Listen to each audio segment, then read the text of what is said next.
4 سال میں توشہ خانہ میں کیا کیا جمع کروایا گیا؟ آڈٹ شروع، رپورٹ کہاں جمع ہوگی؟ آڈیٹر جنرل آف پاکستان نے توشہ خانہ کے 4 سال کے تحائف کا آڈٹ شروع کر دیا۔ آڈٹ حکام سابق وزیر اعظم اور ان کی کابینہ کے ارکان کو بیرونی ممالک سے ملنے والے تحائف کا آڈٹ کر رہے ہیں۔ توشہ خانہ کے تحائف کا گزشتہ 4 سال کا آڈٹ پبلک اکاؤنٹس کمیٹی کے احکامات کی روشنی میں کیا جا رہا ہے۔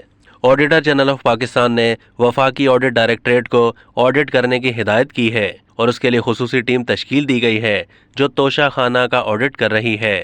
قومی اسمبلی کی پبلک اکاؤنٹس کمیٹی نے 18 اگست کو آڈیٹر جنرل کو توشہ خانہ کا گزشتہ 4 برسوں کا آڈٹ کرنے کی ہدایت کی تھی اور اس کی رپورٹ PAC میں جمع کرانے کی ہدایت کی تھی۔ اب تک کے لیے اتنا ہی۔ مزید معلومات کے لیے ڈیلی جنگ کے YouTube چینل کو سبسکرائب کیجیے اور فیس بک کے پیج کو بھی لائک کیجیے۔